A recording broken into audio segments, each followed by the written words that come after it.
Hay intención de retrasar el trabajo de las postuladoras para la elección de magistrados a la Corte Suprema de Justicia y salas de apelaciones. Hablamos con dos expertas, Carmen Aida Ibarra del Movimiento Pro Justicia y Mónica Marroquín de Guatemala Visible. Comenzamos.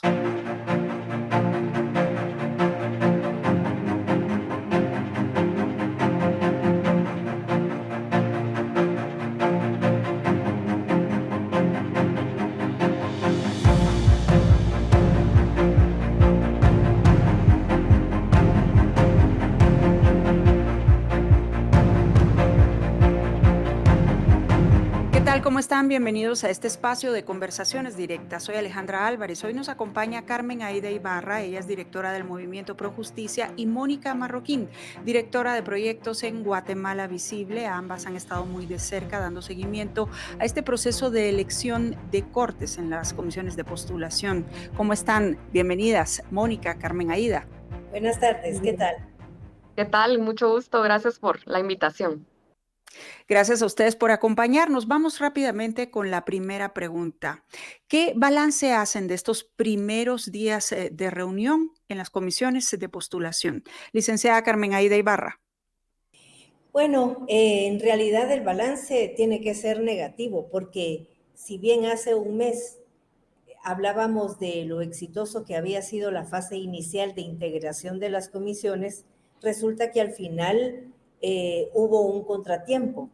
De nada sirvió que se cumplieran los plazos de convocar en abril con 6 meses de anticipación si finalmente las comisiones no pudieron estar integradas en el plazo o en los plazos que establecen las leyes, en virtud de que la renuncia del decano de la Universidad Francisco Marroquín y el nombramiento de su sustituto, pues le llevó a la universidad varias semanas. Entonces ahí tuvimos alrededor de unos 20 días de retraso. Las comisiones debieron haber empezado el 11 de julio, que fue cuando se hizo la primera convocatoria, cuando tuvo lugar la primera sesión fallida.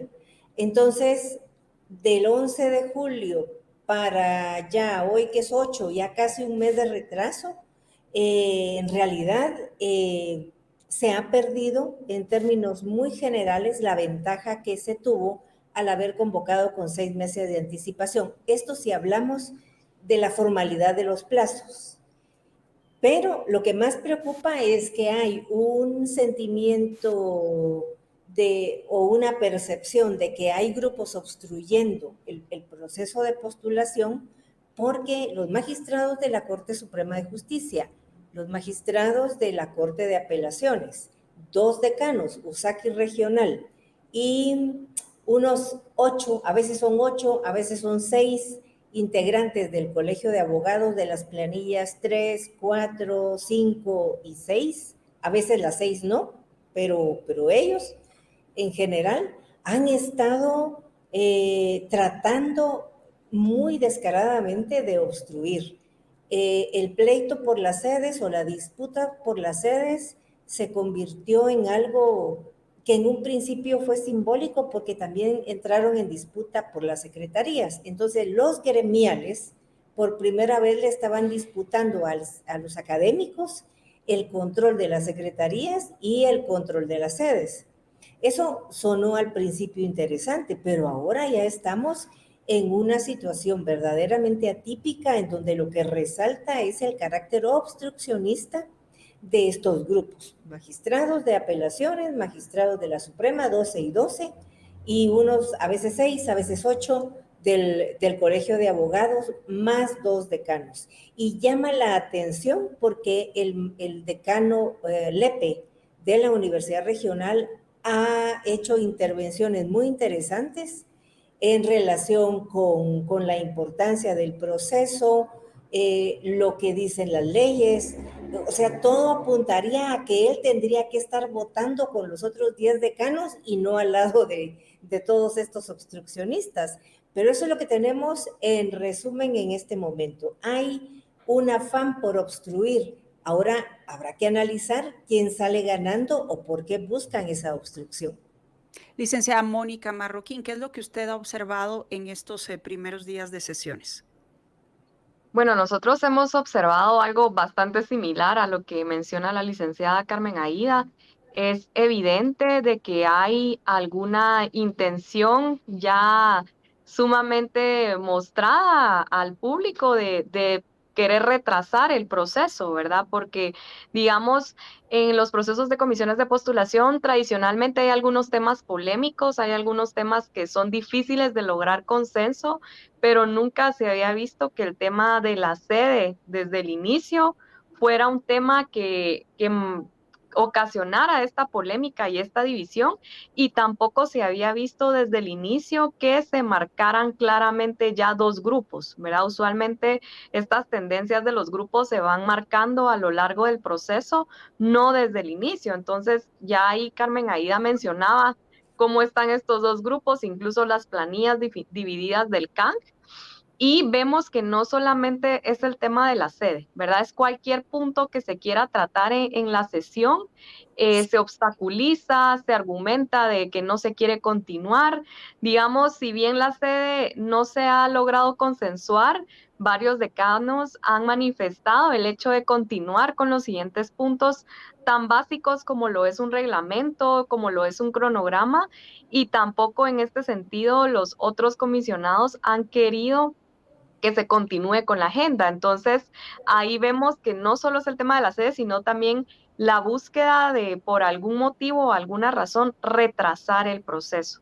Dentro de las mismas sesiones también vemos que hay voces cantantes, ¿verdad? Hay voces que tratan también de dar ahí sus propuestas y de encauzar, no encauzar, mejor dicho, de dirigir por dónde tiene que ir la comisión de postulación, ¿verdad? Esto también ha sido bastante evidente y es preocupante porque si bien, como decía Carmen ahí, al tiempo que se había ganado al inicio y que tal vez desde el inicio toda sociedad civil estaba con muy poca expectativa, digamos, de que fuera a darse un buen proceso al inicio, fue totalmente sorprendente los resultados que nosotros vimos en la conformación de las comisiones, pero ahorita ha sido todo lo contrario, ¿verdad?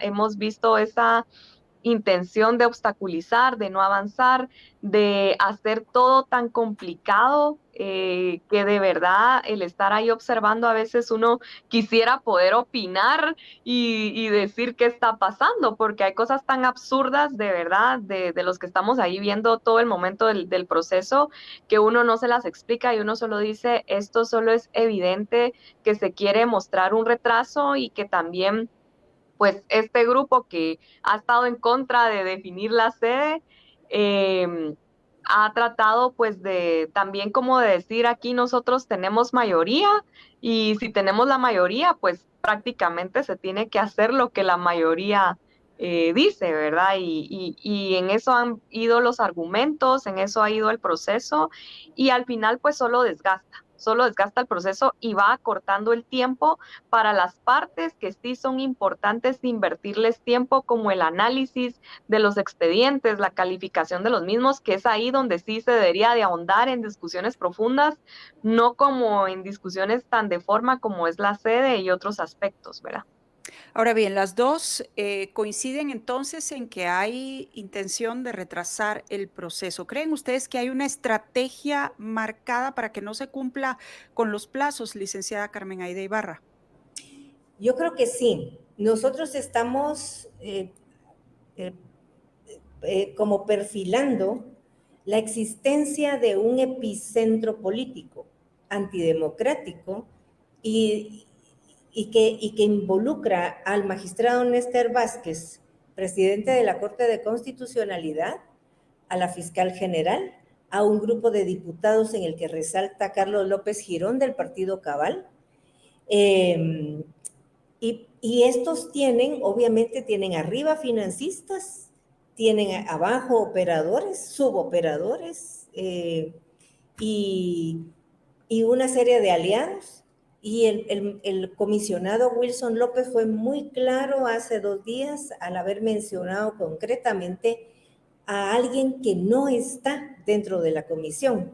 es un magistrado de la Corte de Apelaciones, el magistrado Wilber Estuardo Castellanos Venegas, como el jefe de la banda de los magistrados de la Corte de Apelaciones obstruccionistas, y se los dijo directamente al rostro: ustedes están haciéndole caso al magistrado Castellanos Venegas, Estuardo Castellanos Venegas, y están obstruyendo todo eso. Y dijo, él es uno de los responsables de que esto esté sucediendo. Eso lo dijo claramente el comisionado Wilson López de frente a los magistrados, porque cabalmente están enfrente, unos frente al otro. Entonces, creo que ya han empezado a salir los nombres. Entonces, ese epicentro que es antidemocrático, de carácter represivo, que trata de marcar el rumbo de la administración de justicia, que es el que está dominando de alguna manera las corrientes en el Congreso de la República y que ha logrado reunir apenas hace 2 días 116 votos, son los que están detrás de esto. Claro, uno puede decir, pero ¿y quién está financiando eso? ¿Y qué buscan? Bueno, ahí están financistas como Gustavo Alejos, como Oscar Armando Escrivá, otro tipo de autoridades como el rector de la Universidad de San Carlos, Walter Mazariegos, y la muestra de ello es que el grupo que él financió, UGAP, la planilla número 5 del colegio, tiene ahí a 2 que son los que marcan el paso a todos los demás, que es el comisionado Armando Ajín,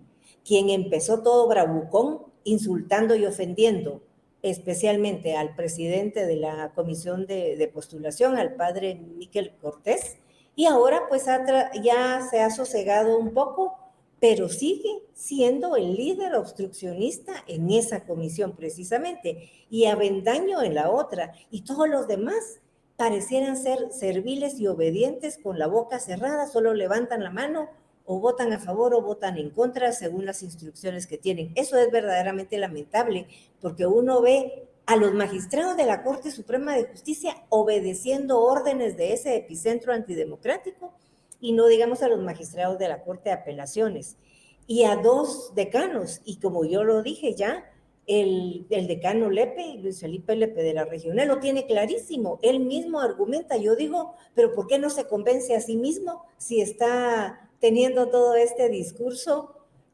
tan correcto de lo que debiera hacerse, pero siempre vota en contra de lo que él mismo dice? No sé, es incomprensible, pero así está la cosa. Licenciada Mónica Marroquín, ustedes desde Guatemala Visible también identifican a personajes como parte de una estrategia para retrasar este proceso. Nosotros lo que vimos con bastante alarma es lo que salió en algunas notas diciendo previamente a que empezara el proceso, que algunos comisionados que han sido antes, que han participado en estas comisiones de postulación, que son los decanos, varios de ellos se activaron ciertas denuncias que habían en contra de ellos, y justamente en este momento, previo a iniciar con el trabajo de las comisiones, fueron llamados también a rendir nuevamente sus declaraciones. Entonces decimos, ¿por qué se activa nuevamente en este momento? ¿Verdad? Ese tipo de denuncias que habían estado dormidas, que por cierto no las desestiman, las dejan ahí guardaditas y salen en el momento de que va a empezar el proceso. Es decir, Entonces ustedes también identifican una forma de presión. una forma de presión que es claramente, o sea, decimos por qué no se continuó con ese proceso desde que se tenía, o por qué no se desestimó, por qué se dejó ahí archivado prácticamente el asunto y sale en el momento en donde pareciera ser que haya un interés de hacer algún tipo de presión. Y sinceramente, la primera semana que estuvo la comisión de postulación, nosotros vimos a la mayoría de los decanos muy callados, no porque no tuvieran un buen argumento o porque no supieran qué decir ante lo que estaba sucediendo en la comisión. Nosotros, como interpretamos ese silencio, es también un silencio de parte de ellos por cuidarse, ¿verdad? Porque ya tienen una presión o han tenido esas presiones acerca de esas denuncias, y vimos a esos comisionados bastante callados, ¿verdad? Entonces, vemos que hay intenciones claras, ¿verdad? Por de alguna forma tener un control del proceso y ya sea que este se retrase o de la otra forma también de escoger ellos mismos quiénes son los que van a llegar al final a esa nómina. O sea, hay muchos intereses en juego, ¿verdad? Políticamente hablando, se ha sabido de esos operadores que han estado ahí tradicionalmente detrás de cada una de estas planillas, de cómo viene esta conformación de estos grupos gremiales ya por años y que al pasar el tiempo han ido tomando mucha ventaja y mucho poder dentro de las cortes, ¿verdad? Entonces esto está también involucrado el Congreso de la República, otras instituciones también tienen que ver en esta confabulación, ¿verdad? De todas estas fuerzas que al final tratan de alinearse. Dentro de la misma postuladora hay conflicto, ¿verdad? Digamos, los magistrados que están ahí de apelaciones se postulan y son los de Corte Suprema los que tienen que escoger y viceversa. Entonces, desde ahí también van armando esas alianzas para yo te elijo, tú me eliges, ¿verdad? Hay varios temas ahí, hay mucha tela que cortar y que realmente ahorita es evidente, clarísimo, ¿verdad? Nosotros vemos esas dos voces cantantes, vemos justamente que cuando se entrampa algo piden un receso y casualmente ya llegan después del receso, toman la palabra y llevan la propuesta que ellos quieren que eso pase, ¿verdad? Ha sido totalmente ya una tendencia también en este proceso y consideramos que el hecho de que se publicite y se hagan evidente este tipo de prácticas o estos comentarios que a veces se han dado dentro de la postuladora, eh, ayuda de cierta manera también a que estos comisionados tengan un poquito más de mesura, ¿verdad? En cómo están actuando dentro de la postuladora. Por ejemplo, vimos un cambio de la semana pasada a esta semana, al menos en la actitud, ¿verdad? Con que iba este grupo, porque la semana pasada sí podemos decir que iban con una actitud de mucha prepotencia, ¿verdad? Y aquí vamos a hacer lo que nosotros decimos. Ahora trataron de ser un poco más mesurados, pero sin perder ese control y ese manejo dentro de la postuladora. Ahora, con todo lo que me están diciendo, ¿creen ustedes que hay temor entre los integrantes de la postuladora, licenciada Carmen Aida Ibarra? Obviamente, cuando antes de que iniciara el proceso, los decanos son citados al Ministerio Público, eso sin duda alguna arruga un poco el alma, sin duda alguna. De hecho, no fue por una bagatela que el decano Milton Argueta renunció, siendo el más experimentado, porque él y el decano Escobar Menaldo de la URL eran los que tenían más experiencia. Si uno suma los procesos en los cuales han participado, pues Milton le ganaba incluso al doctor Escobar Menaldo y no fue por una cosa menor que él decidió retirarse. Los demás están ahí, no me cabe la menor duda de que saben que corren algún riesgo, de hecho algunos de ellos ya tienen seguridad, pero ahí están y están, yo los siento muy fortalecidos en este momento, librando una batalla para que los gremiales no impongan un proceso que podría ser bastante más deslucido de lo que ya tenemos y de lo que hemos tenido y que no impongan una serie de situaciones que van a demeritar que debiera ser un concurso de mérito, porque más allá del pleito por la sede, de que si la universidad queda muy lejos, que tienen que registrarse para entrar al parqueo, hombre, ¿dónde no se va a registrar uno para entrar a un parqueo? Hasta en cualquier parqueo público toman los datos del vehículo, ¿no? Entonces, son cosas muy absurdas las que ellos están argumentando y ya se les acabó, ya se les agotó. Ellos trataron de impedir que no se le preguntara al presidente del organismo judicial, que es el que ejecuta la administración de ese poder del Estado, pero no lo pudieron evitar al final y el presidente fue muy claro al decir que no hay una partida presupuestaria para eso, que tendrían que hacer movimientos presupuestarios, que es necesario hacer remodelaciones y eso no se hace de la noche a la mañana, de manera que va a ser necesario invertir tiempo en acondicionar la Corte Suprema de Justicia. Pero en el fondo, más allá de los temores que pueda haber, lo que sí es claro es que los intereses abarcan a muchísimas personas y aquí ya no es como antes, que era que yo quiero mi cuota de magistrados. No, es que en este momento se va a decidir cómo van a estar las condiciones para las elecciones de segundo grado que vamos a tener en el año 2026. Porque resulta que cuando se trate de conformar la Corte de Constitucionalidad, a la cual aspira la reelección, una reelección el magistrado Néstor Vázquez, pues va a ser la Corte que salga de este proceso de postulación la que podría elegirlo o no. Así que él quiere nombrar a su gente. Castellanos Venegas quiere llegar a la Corte Suprema de Justicia para tener ese poder también. Y quien presida el organismo judicial va a presidir la comisión que postulará candidatos a fiscal general de la República también en el año 2026 y van a estar en una posición envidiable para incidir en la elección de directivas de Tribunal de Honor, Tribunal Electoral y Junta Directiva del Colegio de Abogados que van a ir a integrar la comisión de postulación de candidatos a fiscal general, de manera que lo que se está jugando hoy va a tener sus repercusiones en el año 2026. Esa es la verdadera situación que, que tenemos en juego. Y los diputados, y ahí es donde entra Carlos López Girón y otros,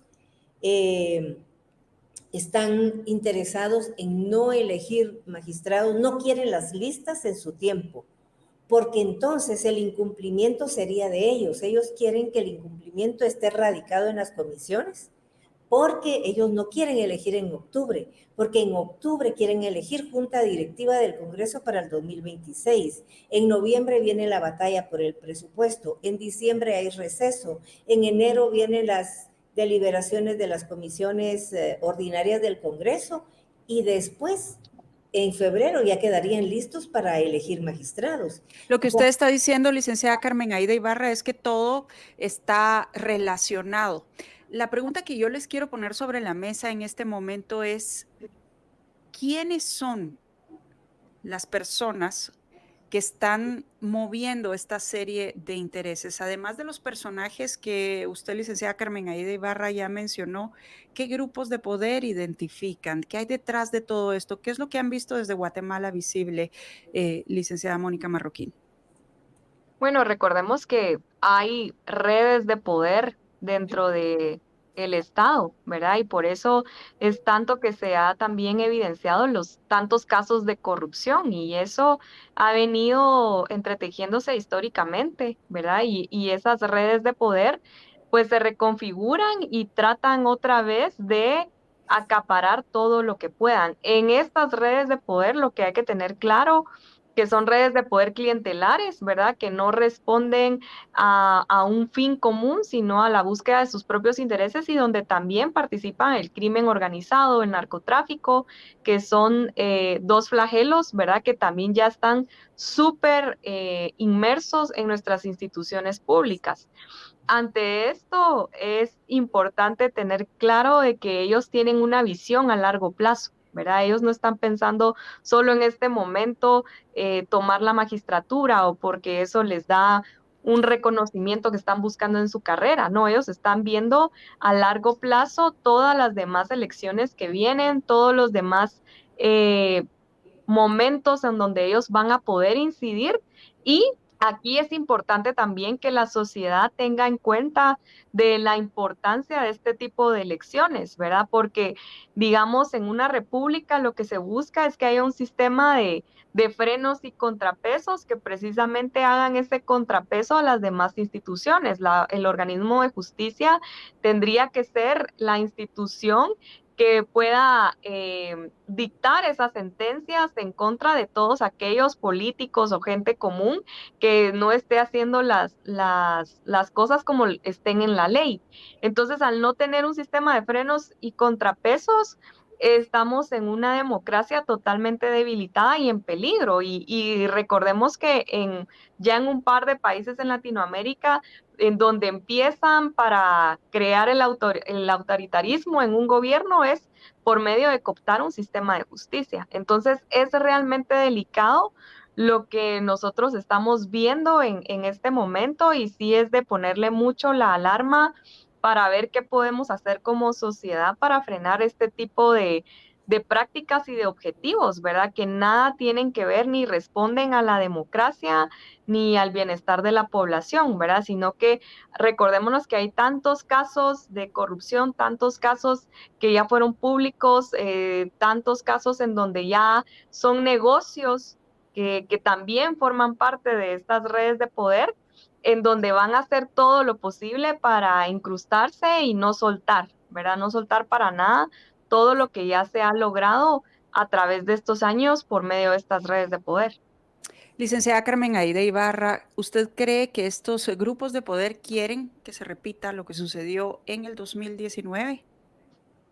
Yo creo que no todos, pero así como ya mencioné a Néstor Vázquez, a Carlos López Girón, bueno, Consuelo Porras también es parte de ese eh, epicentro antidemocrático, no he mencionado a los líderes gremiales como Estuardo Galvez, el exrector de la USAC, y al famoso rey del tenis, Roberto López Villatoro, que están detrás de las planillas que sería 4 y 6 del Colegio de Abogados, y ellos en este momento son responsables de lo que está sucediendo, no solamente los que ya mencioné antes.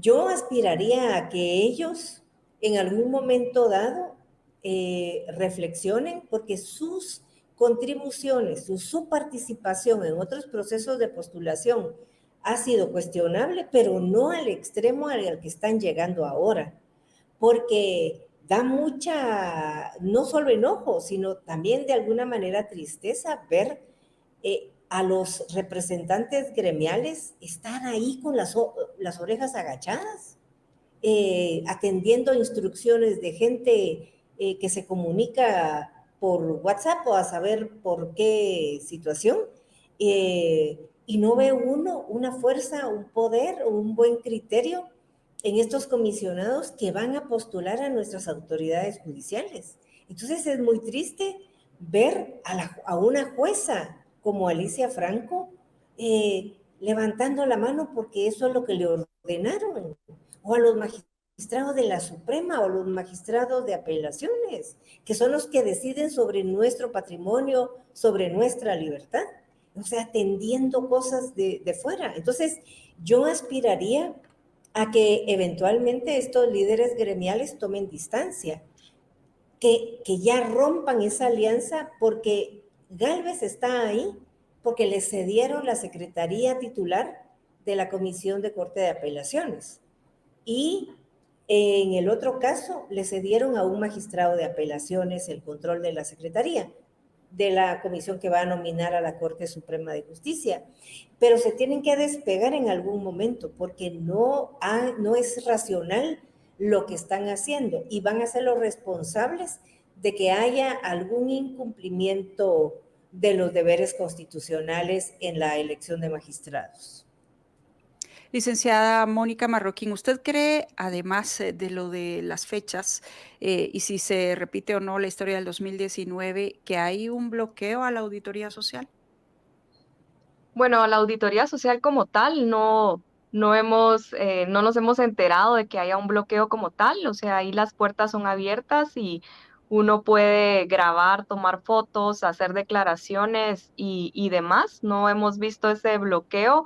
Obviamente lo que sí se ha visto en las redes sociales y no solo es con este tema, es, por ejemplo, los famosos net center, ¿verdad? Que cuando quieren tal vez amedrentar o callar una voz, pues salen ahí con cierto tipo de publicaciones, pero hasta este momento, digamos, en especial de este proceso, no hemos visto que haya un ataque a algún medio de comunicación o a alguna organización de sociedad civil.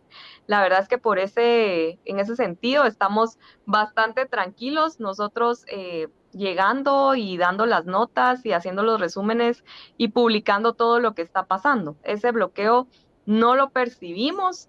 Si bien por eso agradecemos también, digamos, este tipo de sedes que tienen el acceso a Internet, que tienen el espacio, que tienen muchos beneficios, digamos, para los que estamos ahí observando y que estamos ahí todo el día durante lo que dure el proceso, pues nos facilita a nosotros en ese sentido el trabajo en comparación, digamos, en otros lugares donde nos ha tocado estar ahí monitoreando, que se vuelve un poquito difícil, pero por temas de logística, no por temas de que estén tratando de silenciar o de acallar alguna voz.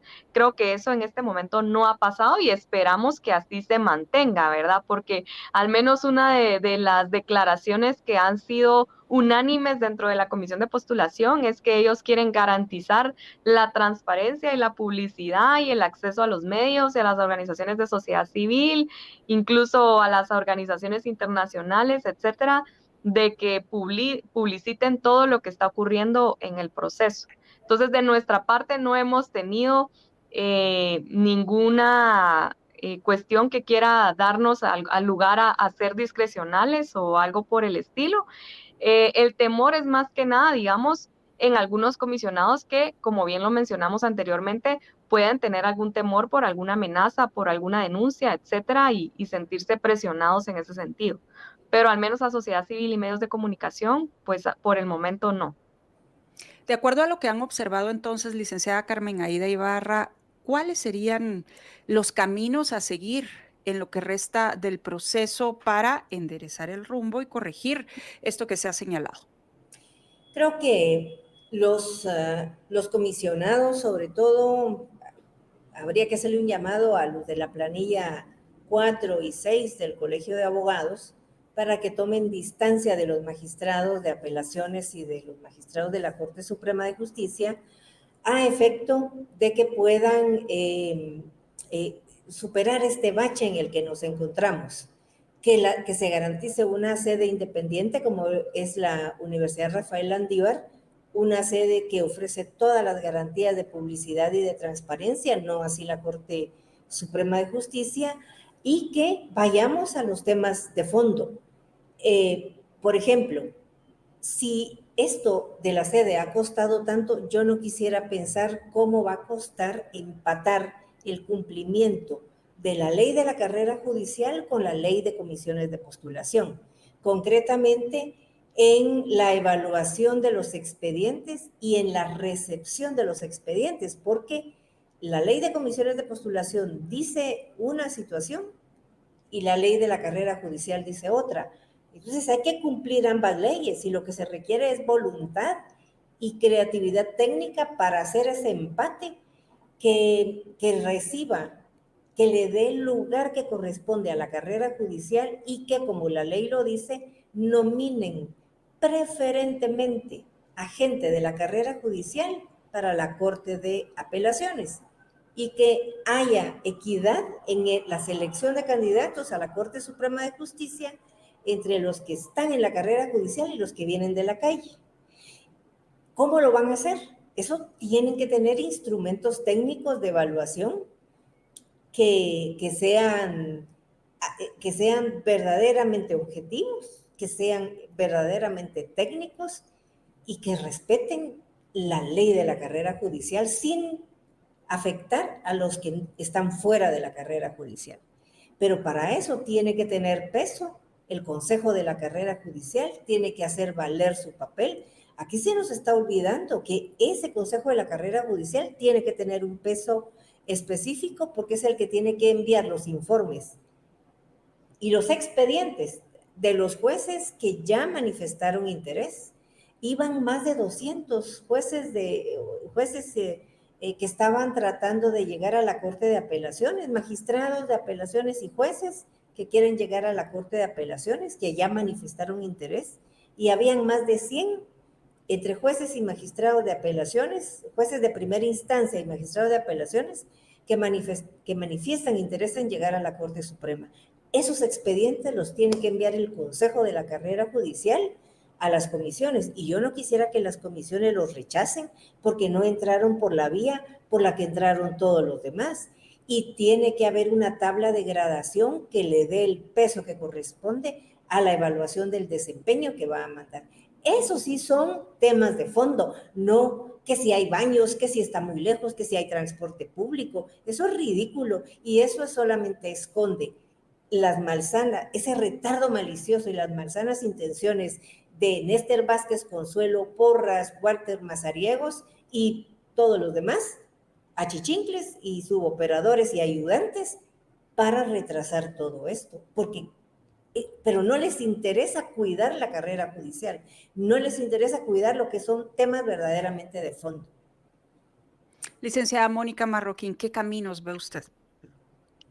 Bueno, primero es, digamos, de subirle bastante el volumen a lo que está sucediendo en las comisiones de postulación. Creo que los medios de comunicación y las organizaciones de sociedad civil que están monitoreando cumplen un papel fundamental de seguir evidenciando lo que está pasando, porque, como lo mencionaba, hubo un pequeño cambio de la semana pasada a esta semana, y yo quiero creer que fue también por todo lo que se evidenció durante estos días de cómo se estaban dando las argumentaciones, las posturas, quiénes estaban a favor, quiénes estaban en contra, y creo que al final ellos están muy pendientes también de lo que está sucediendo en las redes sociales y en los medios de comunicación.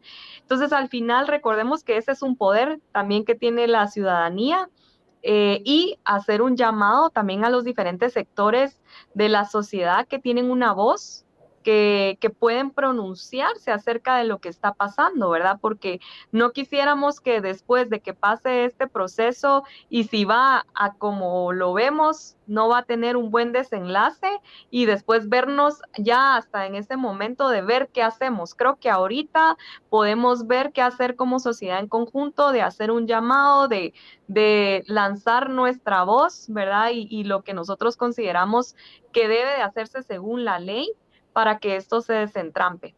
No sé si realmente estas alianzas que tienen en estos grupos vayan a romperse de un día para otro, ¿verdad? Son alianzas que tal vez hoy están y ya mañana no están, pero no sabemos todos los puntos que los unen y que los van a hacer permanecer tal vez en una misma postura.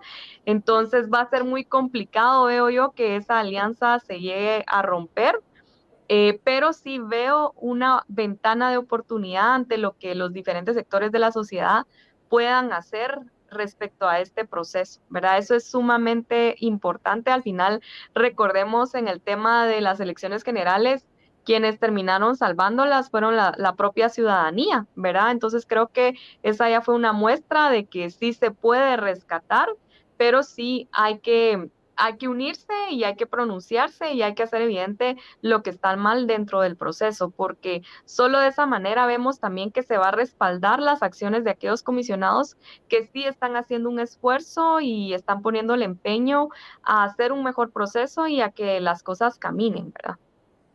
Dos preguntas con respuesta breve para finalizar. Al día de hoy, ¿creen entonces que se va a cumplir con los plazos constitucionales para este proceso, licenciada Carmen Aida Ibarra? Lo dudo, no estoy segura, la verdad, porque si todos se ponen serios y responsables, en las siguientes semanas, la comisión de postulación va a poder entregar el 23, creo que la fecha, el plazo fatal, los listados al Congreso de la República. Esa, digamos, es la mira que debemos de tener, esa es la meta por la cual todos debemos estar exigiendo desde la ciudadanía a las comisiones de postulación, que cumplan con ese plazo. En el ínterin, por supuesto, queremos calidad, y queremos calidad en los instrumentos de evaluación, pero la verdad es que, como ya se probó que aquí no pasa nada si no hay elección de magistrados, no pasa nada si se incumplen los plazos, porque ya se incumplieron los plazos en el 2014 en el 2019 y del 2019 al 2023, pues hubo 4 años de retraso. Queda claro que van a ser situaciones ilegítimas, pero que de alguna manera están cubiertas por la ley del organismo judicial y por las reiteradas resoluciones que al respecto ha tenido la Corte de Constitucionalidad. Así que podrían lograrlo, podrían lograr ese retraso. Yo espero que no. Más que tener certeza de si se van a cumplir los plazos, lo que yo puedo decir es que estoy moderadamente optimista todavía respecto del cumplimiento de los plazos. Licenciada Mónica Marroquín, ¿qué dice usted?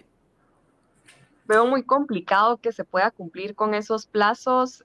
Recordemos que al menos en apelaciones tienen que revisar aproximadamente unos 1000 expedientes, ¿verdad? Y eso toma tiempo y sí ha costado, digamos, que se pongan de acuerdo en este tipo de decisiones que son, la verdad, muy básicas, muy elementales. No digamos al momento de definir un perfil, una tabla de gradación, que son uno de los temas en donde hay como un poco de mayor discusión o de que cuesta llegar a un acuerdo, ¿verdad? Entonces, si ha costado tanto cada una de estas decisiones iniciales que no son de fondo, ya llegar a esos momentos creo que va a ser sumamente difícil si se mantiene esta tendencia. Y tradicionalmente así ha sido estos procesos, o sea, cuando es definición de instrumentos, son decisiones que toman un poquito más de tiempo, la línea de corte, digamos, el tema de lo de la carrera judicial tomó bastante tiempo en el 2019 llegar a un acuerdo. Entonces, yo veo muy complicado que cumplan con esos plazos con el tiempo que están, o sea, todavía no está la sede, ya vamos a jueves, una semana más, digamos, de pasar sin tener una sede y si esto continúa de esta manera, creo que los plazos se van a ir incumpliendo y también, o sea, la petición es que sí se cumplan con los plazos, pero también que se cumpla con la calidad de hacer una buena revisión de los expedientes, que es lo que siempre hemos pedido, ¿verdad? Que se valore el mérito, la calidad de esa experiencia, que se evalúen bien esos expedientes y que hayan discusiones de altura, ¿verdad? Porque ahí están representados sectores que tienen supuestamente un nivel que uno esperaría unas discusiones profundas, unas discusiones que realmente nos ilustren a todos sobre cómo debe ser ese magistrado ideal y no si una sede cuenta con las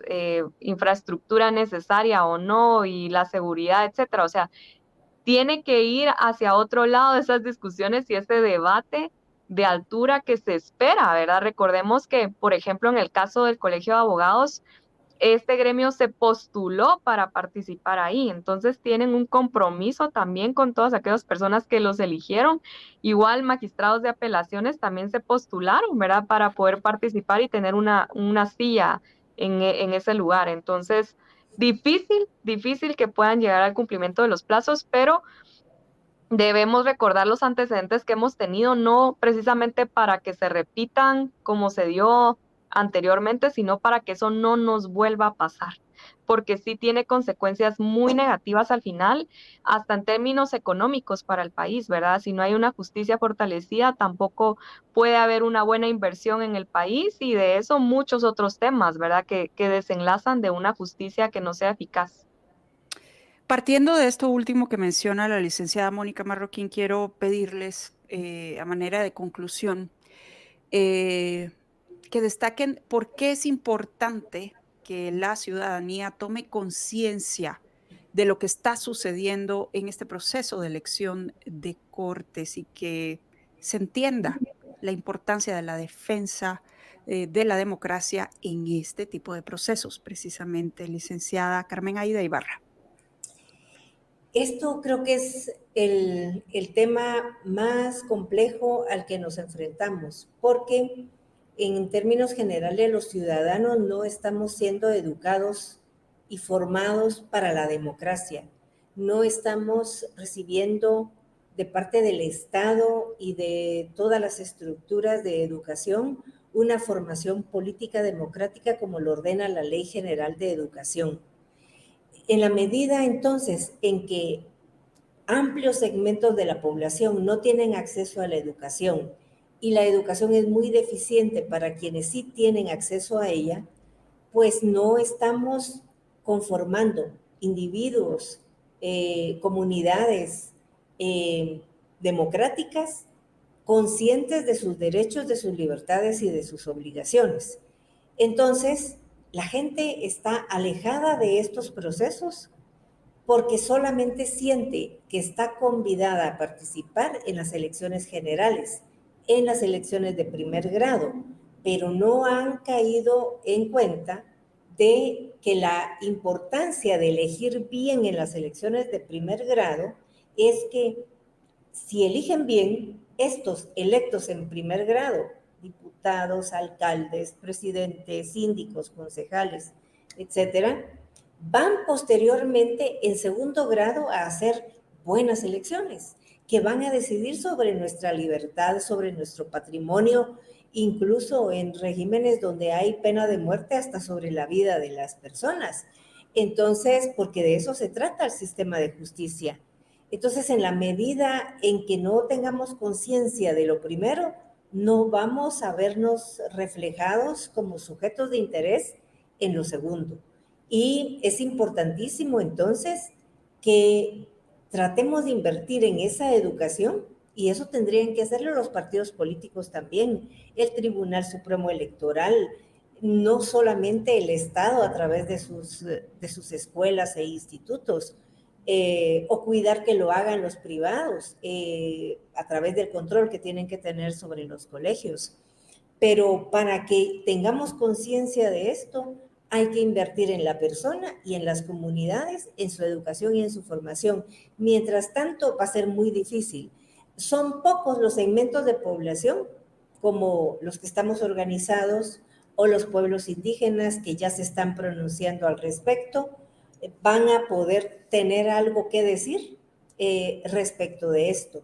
Pero si mejoramos la comunicación, podemos hacer que la gente tenga conciencia, digamos en la región Ixil, de que el juez de paz que tienen allá, el juez de primera instancia, o los magistrados de las salas de apelaciones que son de esa jurisdicción o que atienden esa jurisdicción, van a postularse para llegar a los más altos cargos de la Administración de Justicia. Y esa gente en la región Ixil, en la parte norte de Huehuetenango, en la boca costa de San Marcos, donde sea, son los que conocen si son buenos jueces, si son buenos magistrados. Entonces, ojalá pudieran participar informando de qué pata cojean, como decimos, qué información tienen sobre ellos, porque desde allá a nosotros nos llegan informes que sirven después para vetar a las personas, a los aspirantes,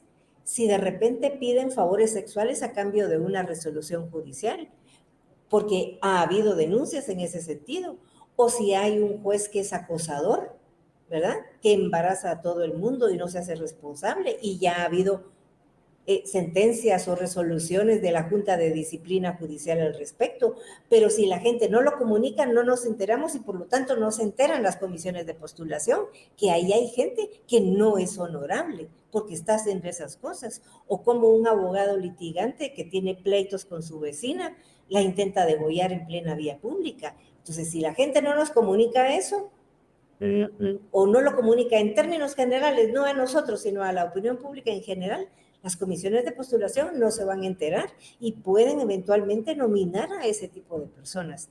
Por eso es necesaria la participación también, no solo para exigir que se reúnan, que avancen en la agenda, no, también tenemos que darles información a los comisionados sobre los que se están postulando. Y solo las personas que rodean o que viven en la comunidad en donde ejerce ese juez o ese magistrado pueden dar esa información con más certeza. Licenciada Mónica Marroquín, ¿cómo pedirle a la gente que tome conciencia de la importancia de este proceso? Bueno, primero es importante que ellos entiendan por qué les afecta, ya sea en positivo o en negativo, un proceso como este que trata de elegir al organismo judicial. Entendiendo, primero partiendo, digamos, de que en nuestro país tenemos una educación que aún afronta problemas muy grandes, ¿verdad? Como el acceso a la educación. No todo el mundo tiene ese acceso, no se llega a todos los lugares con la educación y básicamente tiene muchas debilidades que afrontar el tema de educación y por lo tanto no se desarrolla como tal una cultura cívica, política para el ciudadano, ¿verdad? Que realmente comprenda el por qué este tipo de procesos me tiene que interesar a mí. Pero así, dando algunos ejemplos en concreto, ¿verdad? O sea, la justicia tiene que ver con todos nosotros, aunque no estemos afectados directamente en algún caso que tengamos en las cortes o en algún juzgado o en el Ministerio Público, ¿verdad? Pero todos los días, de alguna manera, estamos vinculados con ese sistema de justicia, ¿verdad? Si alguien tiene algún accidente de tránsito, va a tener que ir eventualmente a arreglarlo, ya sea al Ministerio Público o a algún juzgado. Si alguien tiene algún problema con algún arrendador, o sea, son tantos temas que pueden surgir cotidianamente en nuestro día a día. Y que nos afecta, ¿verdad? La falta de seguridad, el tema de corrupción. Yo de eso sí estoy segura que toda la ciudadanía sabe que hay grandes casos de corrupción en el país y que nunca terminan en nada, ¿verdad? Que nunca terminan en una sentencia condenatoria que así como nos gustaría ver, ¿verdad? Así como es el tamaño del caso, quisiéramos ver el tamaño de la sentencia y vemos que no pasa nada, ¿verdad? En Guatemala siempre decimos pasa de todo, pero al final no pasa nada. Y eso también responde a que tenemos un sistema de justicia que no ha sido lo suficientemente fortalecido para penalizar este tipo de casos debido a componendas o debilidades que tenga ya en sí el sistema de justicia. Entonces, es por ello que la ciudadanía debe estar atenta, porque al final esto es parte también del futuro de las generaciones, de los guatemaltecos y del desarrollo de que podamos tener de aquí en adelante hacia un avance en la era democrática o un retroceso. Y sí tienen que estar muy alertas con eso, ¿verdad? Porque cuando se coopta totalmente un sistema de justicia, se retrocede abismalmente en una democracia. Y ahí sí se abre la puerta para que cualquier cosa y de índole autoritaria pueda suceder en nuestro país. Y es de verdad lo que no quisiéramos que pase, ¿verdad? Bien, pues licenciada Mónica Marroquín, licenciada Carmen Aida Ibarra, muchas gracias por habernos acompañado en este espacio. Gracias a ustedes. Gracias por la invitación, un placer. Bien, y a la audiencia, muchas gracias por su sintonía. Soy Alejandra Álvarez. Hasta la próxima.